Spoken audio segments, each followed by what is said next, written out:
Hello everyone, welcome back to learn with Mansi. UGC NET law का exam आपकी dates announce हो चुकी है। 31 दिसंबर से 7 जनवरी के बीच आपका एग्जाम होगा। आज हम जो सीरीज स्टार्ट कर रहे हैं वो अगेन होगी पीवाईक्यू से रिलेटेड, जैसे हमने एआईबी के केस में की थी। यहाँ पे हम 2019 से 2025 के क्वेश्चंस यानी कि 10 पेपर, क्योंकि हर साल 2 पेपर्स होते हैं, ठीक है। पास 10 पेपर्स को डिस्कस करेंगे, यूनिट वाइज पीवाईक्यूज प्लस उनके कॉन्सेप्ट्स। हम देखो, यूजीसी नेट में आपको कॉन्सेप्ट की क्लैरिटी होना बहुत ज्यादा इंपॉर्टेंट है, नहीं तो आप क्वेश्चन सॉल्विंग में फंसोगे। सिर्फ पीवाईक्यूज लगाना काफी नहीं होगा, ठीक है। तो हम यहाँ पे क्या करेंगे, हम क्वेश्चंस के थ्रू कॉन्सेप्ट्स को अप्रोच करेंगे। आपके पास 20-25 दिन है, इतना टाइम नहीं है कि पहले आप सारे कॉन्सेप्ट पढ़ें उसके बाद क्वेश्चंस लगाएं, ठीक है। So what we will be doing is कि हम पीवाईक्यूज करेंगे और उसके थ्रू ऑप्शंस को एक्सप्लोर करते हुए कॉन्सेप्ट्स को साथ में पढ़ते जाएंगे।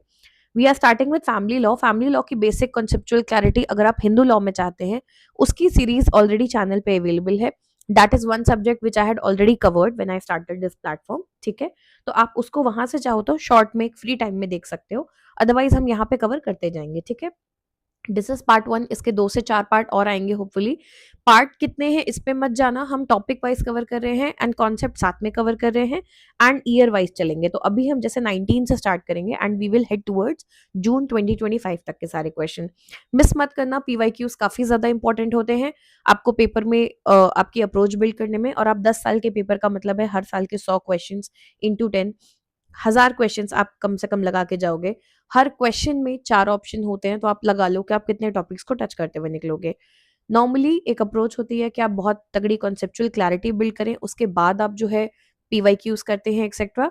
But based on the fact कि हमारे पास टाइम कितना है, we have 20 to 25 days left. तो अगर आपकी पहले से सॉलिड तैयारी है then this is a good revision for you.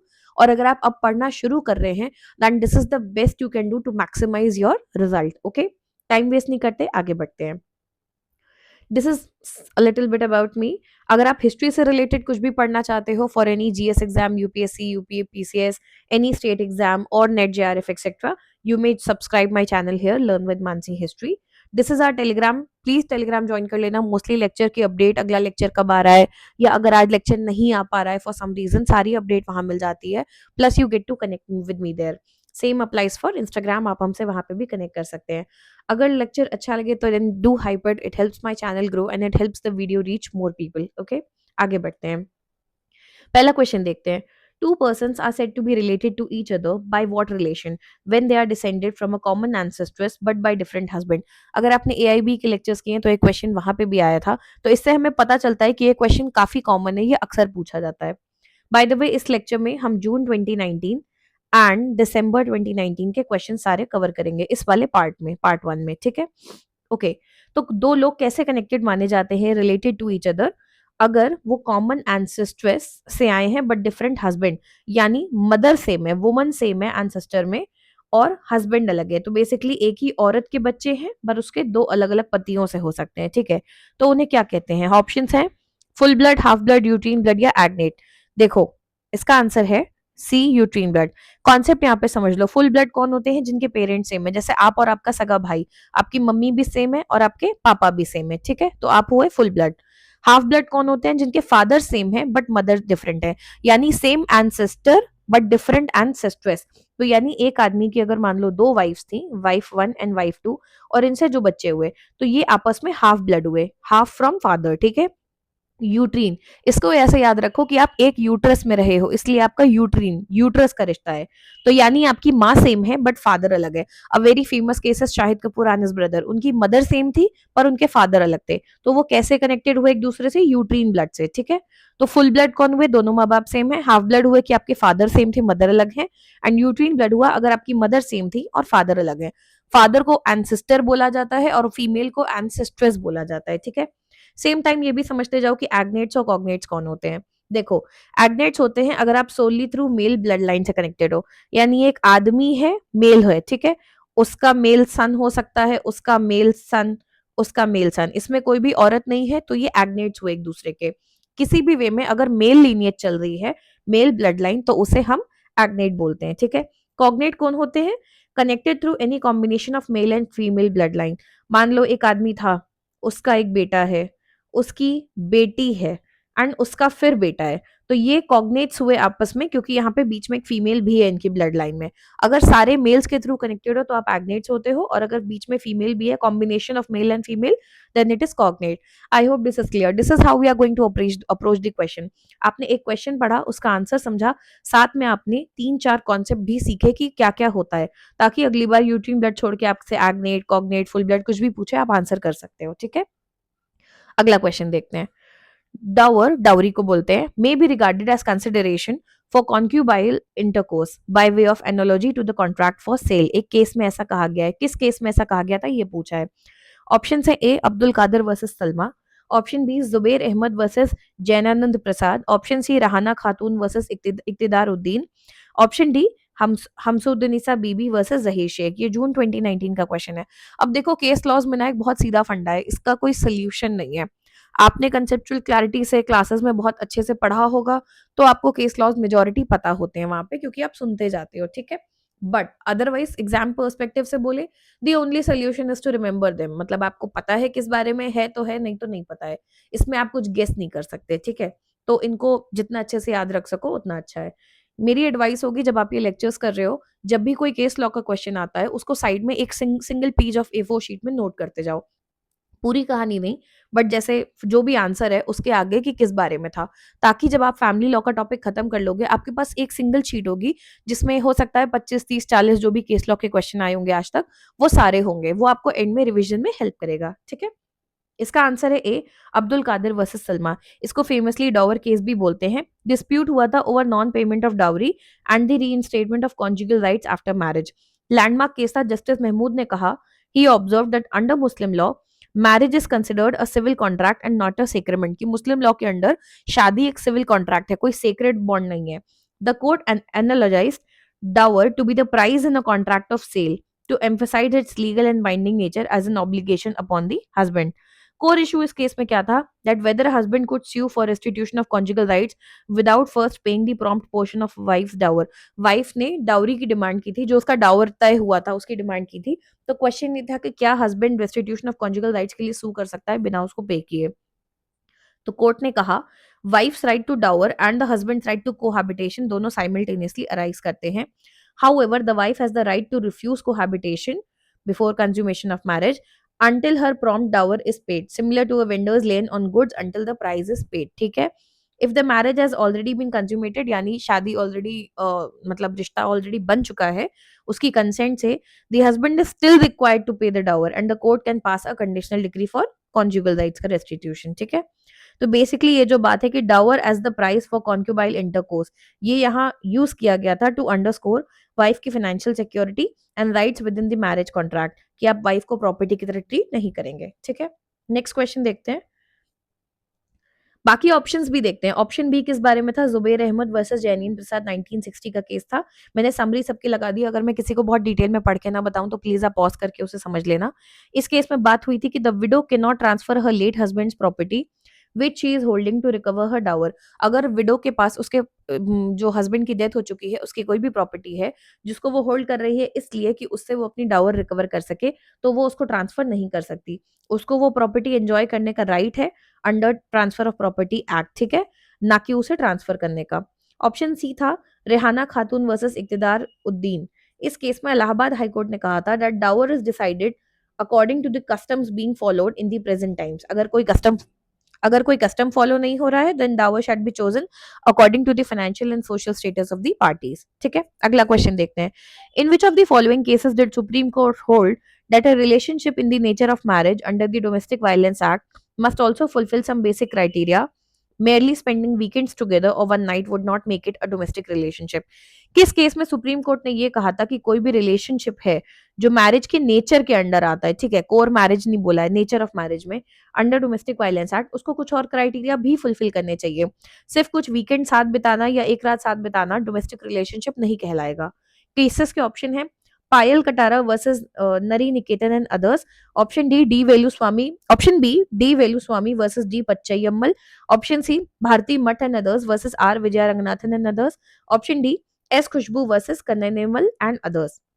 इसका करेक्ट आंसर यहाँ दिया हुआ है बी है। ठीक है, देखो D Veluswamy versus D Patchaiammal case में क्या हुआ था, इसमें डिस्कस किया था the evolving legal understanding of live in relationship and their recognition under Indian law. ठीक है, जजमेंट ने ये क्लैरिफाई किया था कि जो concept of relationship in the nature of marriage का मतलब शादी नहीं है पर शादी जैसा नेचर है, जो कि मोस्टली लिव इन को कहा जाता है।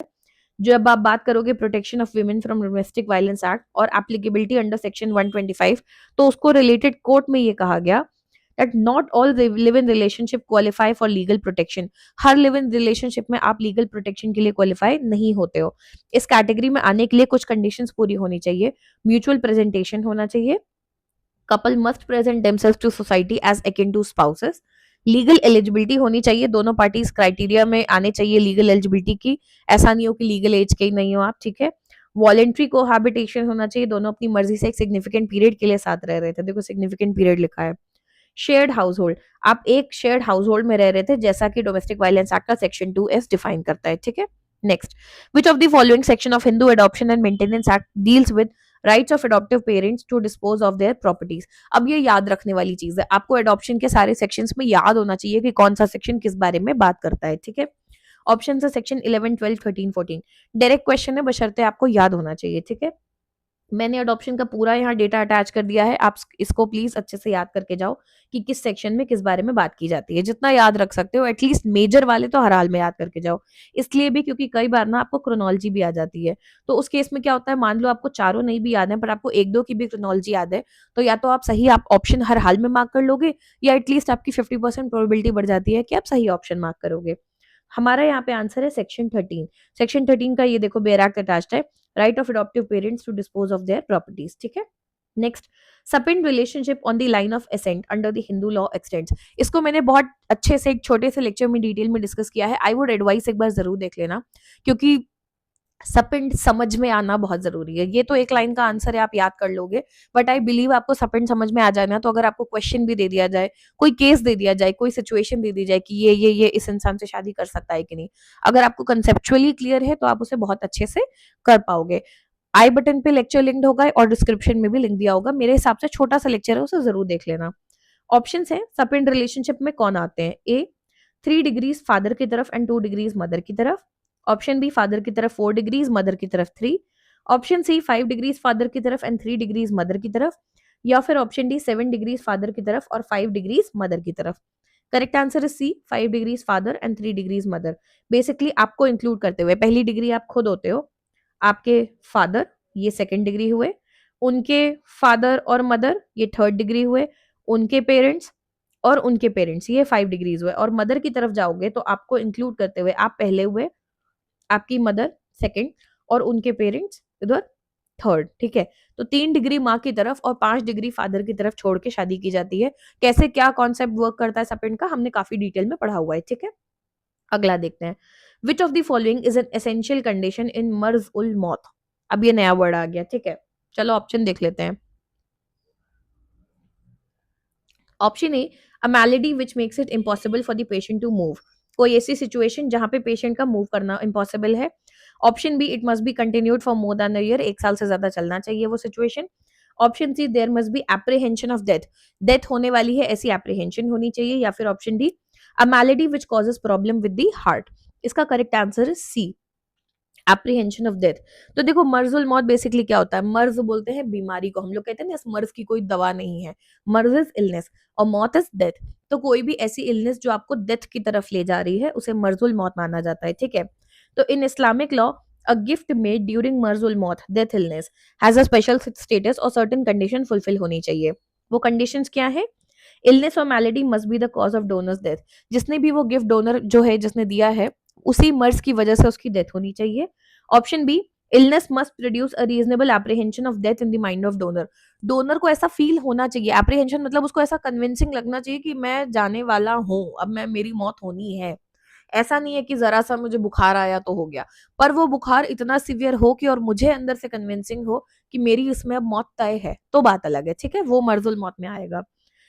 There should be some external or visible symptom indicating that the illness is serious and potentially fatal, and delivery of possession must be effected during the lifetime of the donor, otherwise वो void हो जाएगा। ठीक है, तो हमने ये पढ़ा मैलेडी के केस में क्या एग्जैक्टली होने चाहिए। तो apprehension of death clearly mention है। ठीक है, ये वाला जो ऑप्शन है ये क्यों गलत है? अगर 1 साल से ऊपर सेम बीमारी चली जा रही है तो उस केस में वो मान लिया जाता है कि आप हेल्दी हो, ठीक हो, अभी ये नहीं माना जाएगा, उसको अवॉइड कर देते हैं, ठीक है? Impossible for the patient to move हो सकता है आपके पैर टूट गए हो या खराब हो गए हो या कट गए हो फॉर एग्जाम्पल, तो आप मूव नहीं कर सकते, पर वो मर्जूल मौत में तो नहीं आएगा। ऐसा तो नहीं कि आपको एप्रीहेंशन ऑफ डेथ है, आप मरने वाले हैं, सेम हार्ट के साथ प्रॉब्लम है, but that does not mean कि आपको बिल्कुल ही डेथ पे आ गए हो, ठीक है? There has to be a reasonable apprehension, genuine reason होना चाहिए। आगे बढ़ते हैं। Which of the following is not the school of Muslim law? Hanafi, Maliki, Hanbali या Zaida? Correct answer is D, Zaida. देखो, फेमस जो सुन्नी मुस्लिम लॉ के स्कूल्स हैं वो है हनाफी, मलिकी, शफी एंड हनबली। शिया में जाफरी होते हैं, 12 शिया। ज़ैदा सुनते हैं हम ऑनलाइन, कई जगह दिखाता भी है, but it is not recognised as a separate school of Islamic law in this context. Mostly ये यमन की तरफ ज्यादा फॉलो होता है, पर ये मोस्टली डोमिनेंटली इस्लामिक लॉ में इस नाम से नहीं पहचाना जाता है। ज्यादातर जैदी नाम से सुनते हो, पर इसका लीगल बेसिस बहुत कम माना जाता है, ठीक है? बट आप सोचोगे कि अगर कहीं पे दिया भी है तो कंफ्यूजन है, उस केस में क्या करेंगे? हनाफी इंडिया में सबसे डोमिनेंट है, तो ये तो आपका आंसर बिल्कुल नहीं हो सकता। और सुन्नी स्कूल में 4 बहुत क्लियर नाम दिए हुए हैं कि ये हर हाल में है, उनमें ये 3 आते हैं, तो आप ऑटोमेटिकली इसी को कहोगे, ठीक है? देखो, Hanafi, Maliki, Shafi and Hanbali, ये क्लियरली 4 स्कूल्स हैं मुस्लिम लॉ के। इंडिया में सुन्नी स्कूल ज्यादा दिखते हैं क्योंकि सुन्नीस की पॉपुलेशन ज्यादा है। हनाफी स्कूल सबसे डोमिनेंट है, ठीक है? तो I think this is okay. शिया सेक्ट देखो ज्यादातर जो है जुडिशियल प्रूडेंशियल इंटरप्रिटेशंस को ज्यादा फॉलो करता है, ठीक है? चंद्र वर्सेस सुरेश 1971 का केस है, किस बारे में है? Maintenance, custody of children, Hindu undivided family या फिर decree of judicial separation? Correct answer is D, decree of judicial separation. Again a case law.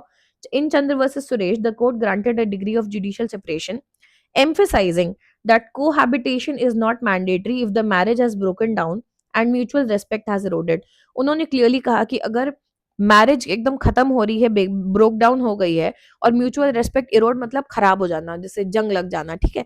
तो अगर म्यूचुअल रेस्पेक्ट एक दूसरे के लिए खत्म हो चुकी है तो जरूरी नहीं है कि आप एक साथ ही रहें, ठीक है? Judicial separation is provided under section 10, ये बात आपको याद रखनी चाहिए, ठीक है? रेस्टिट्यूशन ऑफ कॉन्जुगल राइट्स कहाँ आता है? सेक्शन 9 में। जुडिशियल सेपरेशन कहाँ आता है? सेक्शन 10 में। डिवोर्स कहाँ आता है? 13 में, ठीक है? And allow spouse to live apart without dissolving the marriage.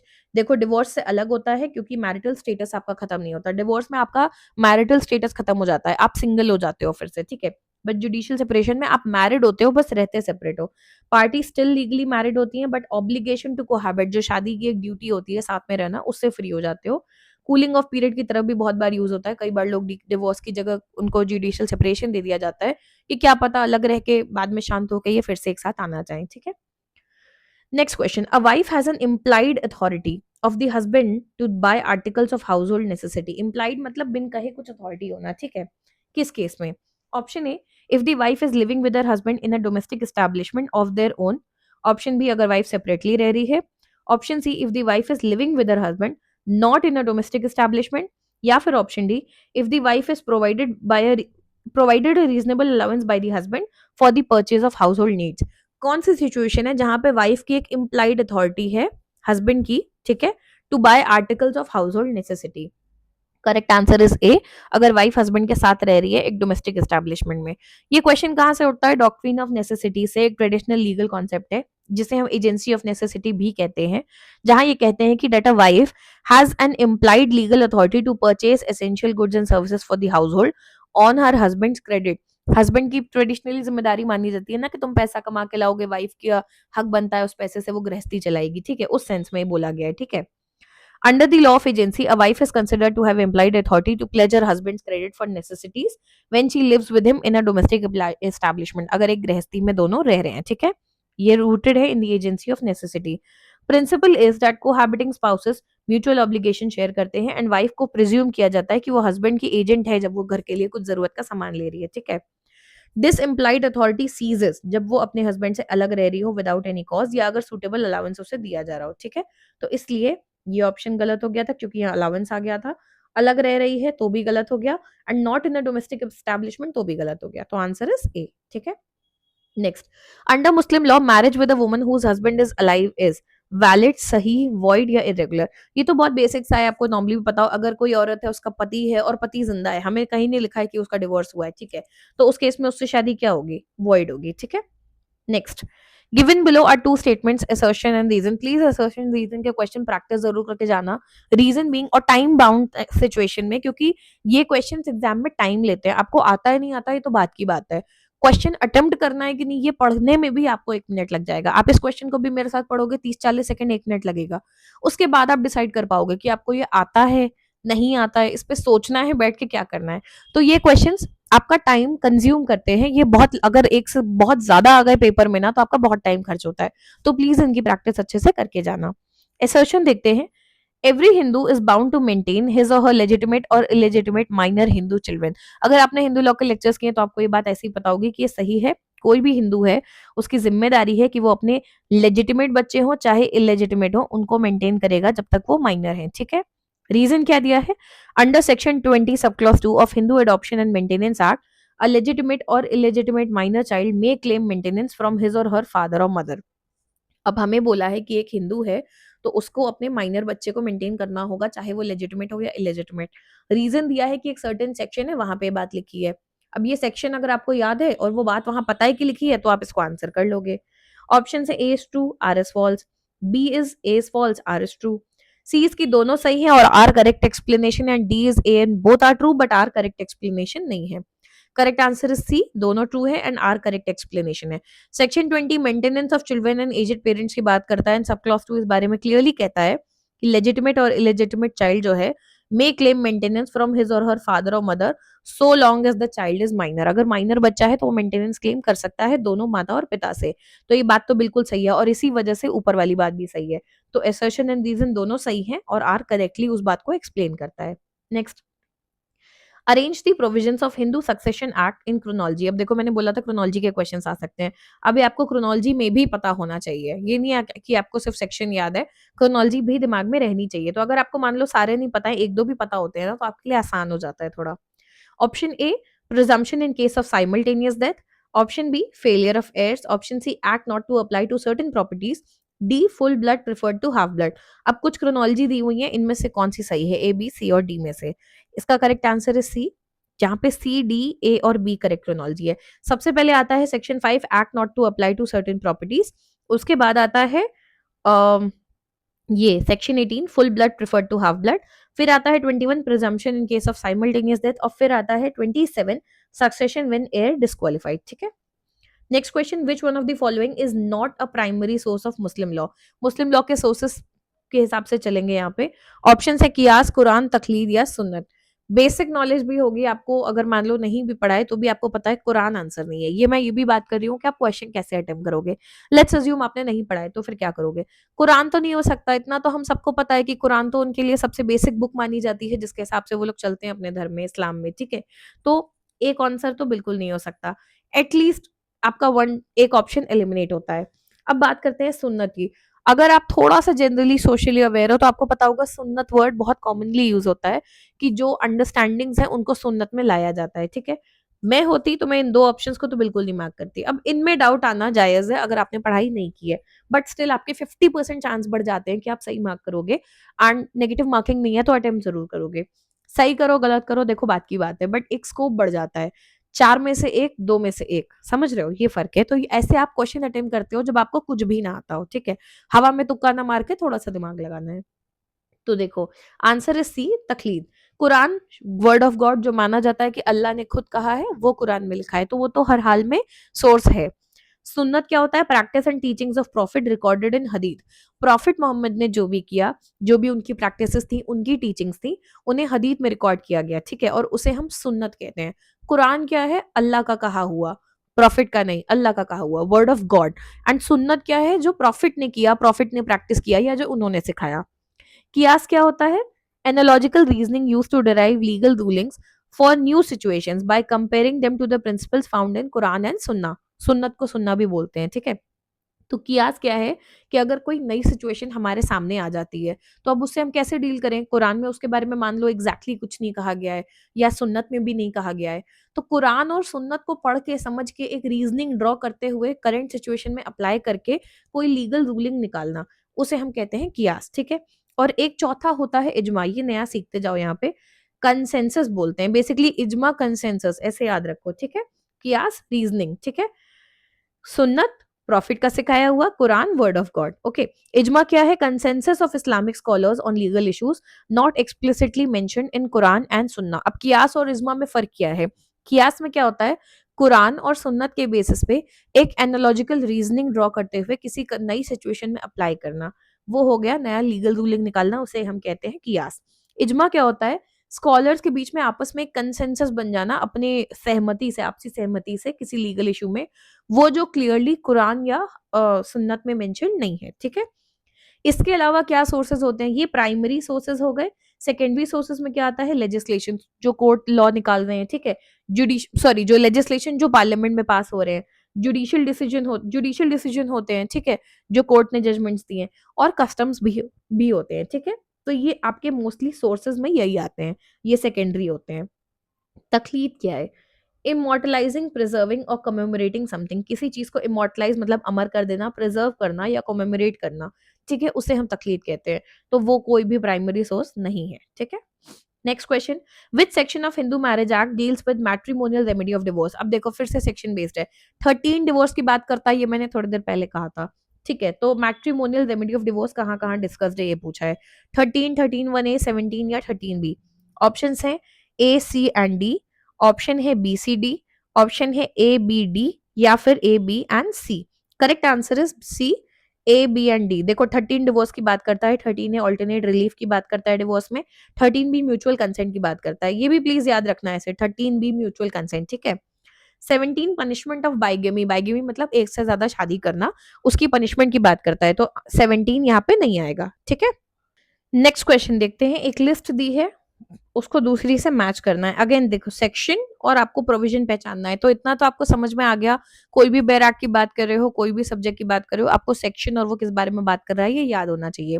अब ठीक है, 25 दिन में शायद सब नहीं याद कर सकते आप, कुछ आपको ऑलरेडी याद होंगे, आपने थोड़ा भी अगर लॉ पढ़ा है, पर जो नहीं भी याद है कोशिश करो एटलीस्ट मेजर वाले जो प्रीवियस क्वेश्चन में बार बार दिख रहे हैं वो हर हाल में पता हो। जैसे यहाँ पे सेक्शन 5 हमें बार बार दिखता है, 13 डिवोर्स से रिलेटेड दिखता है, restitution of conjugal rights, divorce, ये सब आपको पता होने चाहिए कम से कम, बाकी सारे पता हो तो बहुत अच्छी बात है। सेक्शन देखो, सेक्शन 5 का सब क्लॉज 1, 7, 8 और 5। अब देखो अंदर का सब क्लॉज भी पूछा है, तो ऊपर ऊपर से नहीं, अच्छे से पता होना जरूरी है। ऑप्शंस हैं ceremonies of Hindu marriage, marriageable age, monogamy, registration of marriage. अब इसको ऐसे समझो, अगर मुझे इतना पता हो कि सेक्शन 5 जो है कंडीशंस की बात करता है कि कौन से केस में शादी पॉसिबल है, तो रजिस्ट्रेशन तो नहीं होगा 5 में, यानी ए और डी में 4 नहीं हो सकता। ठीक है, तो ए का 4 यहाँ है, ये ऑप्शन मेरे लिए एलिमिनेट हो गया। ठीक है, और डी में 4 नहीं दिया है, तो चलो ये ऑप्शन मेरे लिए तो यही एलिमिनेट हो जाता है। ठीक है, मैरिजेबल एज एक कंडीशन है, तो ए में मुझे 2 दिख सकता है, डी में भी 2 दिख सकता है। ओके फाइन, चलो अच्छा। और सेरेमनीज, ऑप्शंस ऐसे ही दिमाग लगाने होते हैं, ये मैं आपको करने की कोशिश बता रही हूँ। आई डोंट नो कितना कन्विंसिंग लग रहा है, but this is how you eliminate. अगर आपको कुछ भी ना आता हो, सिर्फ मान लो इतना याद है कि सेक्शन 5 कंडीशंस की बात करता है, किस किस केस में शादी पॉसिबल है, कि पहले से शादीशुदा नहीं हो, मैरिजेबल एज होनी चाहिए। तो सेक्शन 5 का मैरिजेबल एज से लेना देना है, तो 2 या तो ए में आएगा या फिर डी में आएगा, ये कॉमन सेंस है। तो 2 या तो ए में, देखो दिया ही नहीं है ए में, तो यानी यहाँ नहीं आ रहा, यानी ये हर हाल में आना चाहिए डी में। डी का 2 देखो कहाँ है, इन दो में से है, तो यानी आंसर बी या सी में से एक है। अब मैंने 2 ऑप्शन सिर्फ इस बेसिस पे एलिमिनेट कर लिए। You understand, this is how we work. Same time ceremonies का भी कोई लेना देना नहीं है, मोनोगैमी लेकिन एक कंडीशन है, अगेन कंडीशन फिर से सेक्शन 5 से लिंक होना चाहिए, यही बच रहा है। तो ए का 3 होना चाहिए, इन दो में से देखो ए का 3 यहाँ पे है, तो आंसर होना चाहिए बी। आई डोंट नो ये कितना कन्विंसिंग लगा, मैं इसको फिर से समझा देती हूँ। मुझे सिर्फ इतना पता था कि सेक्शन 5 बात करता है conditions of a Hindu marriage, किस किस केस में शादी हो सकती है, मोनोगैमी होनी चाहिए, और मैरिजेबल एज 18 और 21 की होनी चाहिए, एक्सेट्रा, ये सब यहाँ दिया है। सपिन रिलेशनशिप में नहीं आना चाहिए, डिग्रीज ऑफ प्रोहिबिटेड रिलेशनशिप में नहीं आना चाहिए, एक्सेट्रा। पर मुझे ये नहीं पता कि 5 के 1 में कौन सा है, 5 में कौन सा है, ये नहीं पता। फिलहाल मैं सिर्फ ऑप्शंस देख रही हूँ। मैरिजेबल एज और मोनोगैमी ये दो कंडीशंस की बात करते हैं, तो 2 और 3 इनमें से ही किसी में आएंगे, या तो ए में आएंगे या डी में आएंगे। ए के ऑप्शंस देखे मैंने, 2 है ही नहीं फिलहाल ऑप्शन के बेसिस पे, तो यानी हर हाल में डी का आंसर 2 ही होगा। तो डी का आंसर 2 दिया है बी और सी में, तो इन दोनों में से कोई एक ऑप्शन है, इतना तो मुझे पता चल गया। ए में मुझे इतना पता है, अगर मैरिजेबल एज हट चुका है तो सिर्फ मोनोगैमी एक कंडीशन बची है, तो एक आंसर 3 होना चाहिए। इन दोनों में से एक आंसर 3 बी में था, इसलिए मैंने बी मार्क कर दिया। ये तब है जब मुझे 7 8 के बारे में कुछ पता ही नहीं है। This is how you attempt questions, मैं ये सिखाने की कोशिश कर रही हूँ। अब लॉजिकली देखते हैं, ऑप्शन इज बी। देखो, ए का 3 section 5 sub clause 1 neither party has a spouse living, monogamy की बात हो रही है। डी का 2 conditions of a Hindu marriage में सेक्शन 5 सब क्लॉज 3 बात करता है एज के बारे में। बी का 1 ceremonies of for a Hindu marriage. C का 4 section 8 registration of Hindu marriage.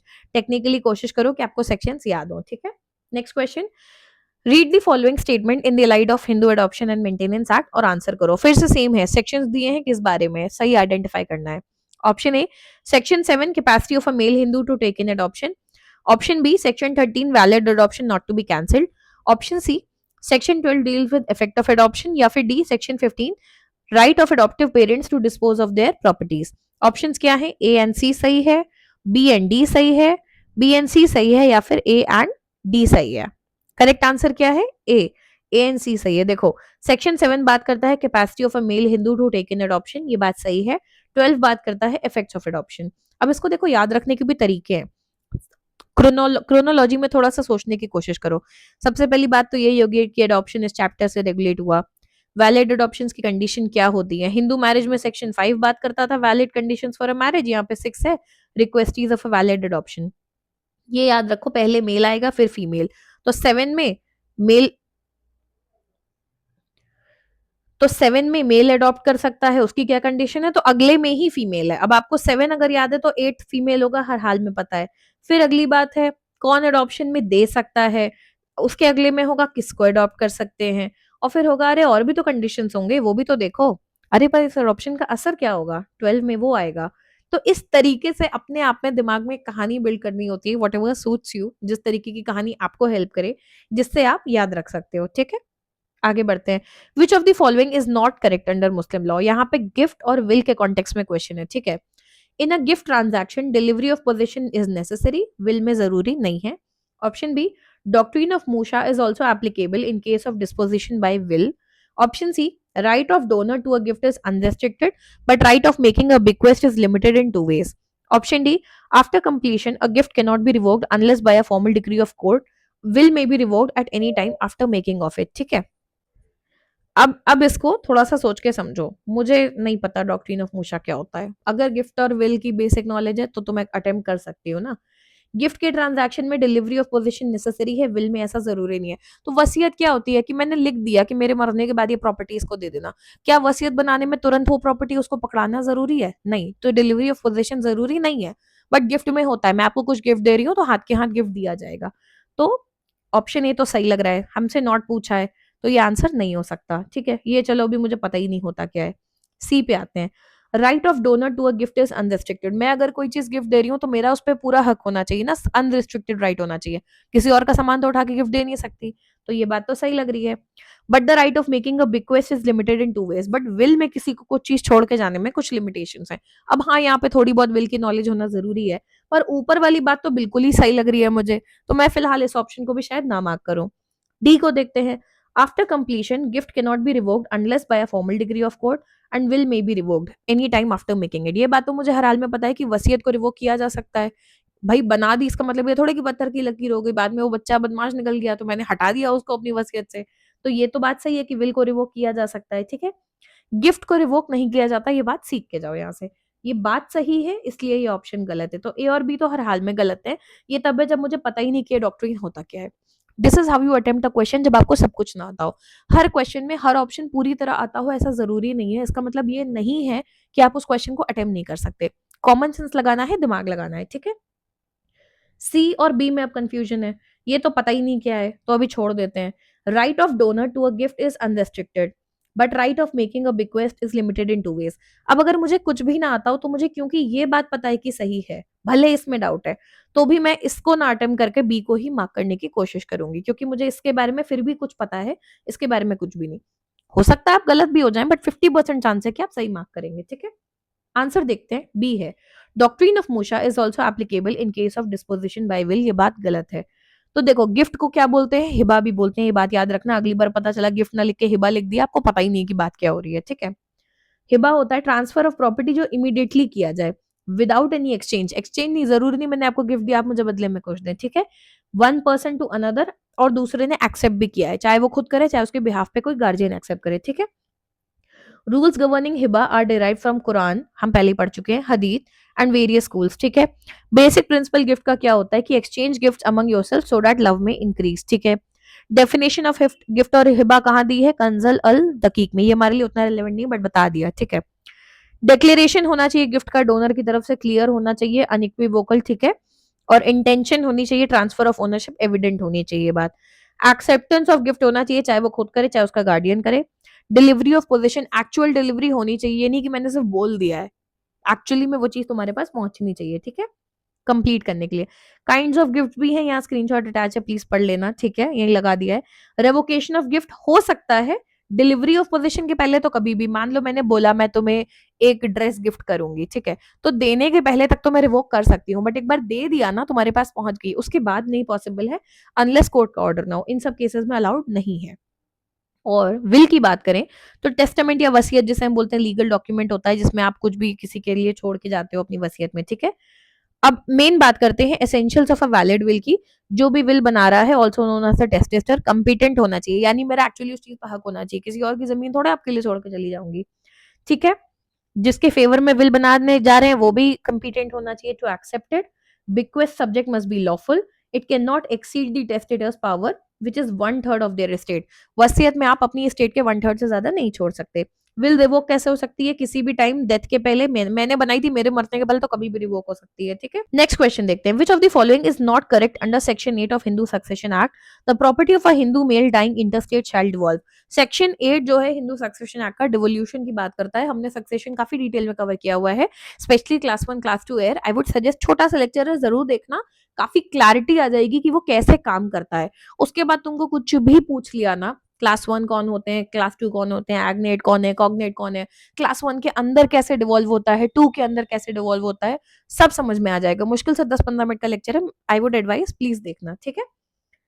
A firstly upon class 1 heirs, B secondly upon class 2 heirs, C thirdly upon agnates, fourth upon the government। पढ़ के समझ में आ रहा है D upon the government गलत है, ठीक है। और सेक्शन 8 को आपने पढ़ा है तो आपको पहले ही पता होगा। देखो जब कोई इंसान मर जाता है, इंटेस्टेट मतलब बिना कोई वसीयत छोड़े, जब वसीयत छोड़ के जाओ तो सेक्शन 30 टेस्टामेंट्री सक्सेशन अप्लाई होता है।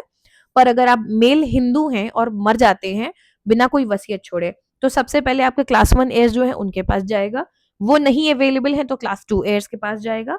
एयर्स कहाँ दिए हैं, स्केड्यूल में, ठीक है। और थर्ड, अगर वो दोनों नहीं मिलते हैं तो फिर एग्नेट्स के पास जाएगा। एग्नेट्स और कॉग्नेट्स कौन होते हैं ये हम पढ़ चुके हैं। और लास्ट में वो भी नहीं है तो कॉग्नेट्स के पास जाएगा, और इनमें से कुछ नहीं होता तब होता है कि हाँ अभी इसका क्या करें, गवर्नमेंट के पास, ठीक है। तो एग्नेट्स के बाद कॉग्नेट्स के पास जाती है। We are done with part 1 here. यहाँ पे हमने 2019 में आए हुए questions both in June and December cover कर लिए हैं। अगले लेक्चर्स में हम 2020 21 सारे करते हुए 25 तक जाएंगे, ठीक है। तो इसके 4 से 5 पार्ट्स हो सकते हैं। पार्ट्स के साइज पे मत जाना, कितने पार्ट बन रहे हैं इस पे मत जाना, ट्रस्ट मी, क्योंकि हम कॉन्सेप्ट भी कवर कर रहे हैं तो it will take some time, but once you do this, आपने इस एक लेक्चर में देखा, आपने कई सारे सेक्शंस कवर किए, आप उनको जाओ, पढ़ो, समझो, अपने पार्ट पे भी काम करना होगा आपको। उन सेक्शंस को याद करने की कोशिश करो। आपको दिख रहा है अडॉप्शन से क्वेश्चन आ रहा है, ठीक है, आपको दिख रहा है सक्सेशन से क्वेश्चन है, मैरिज पे क्वेश्चन है, किस सेक्शन से क्या ही आपको पता होना चाहिए। तो इस लेक्चर से अगर हम क्रक्स की बात करें कि आपको क्या क्या पता होना चाहिए, आपको सेक्शंस पता होने चाहिए, कौन सा सेक्शन किस बारे में बात करता है, ठीक है। सेक्शन याद होंगे तो थोड़ी बहुत क्रोनोलॉजी अपने आप याद हो जाएगी, ठीक है। अंदर का भी कंटेंट पता होना चाहिए, ऐसा नहीं है कि सिर्फ हेडिंग पता है, अंदर की भी चीजें क्रोनोलॉजी में अरेंज करने को या मैच द फॉलोइंग में पूछी जा सकती हैं, ओके। केस लॉस पता होने चाहिए।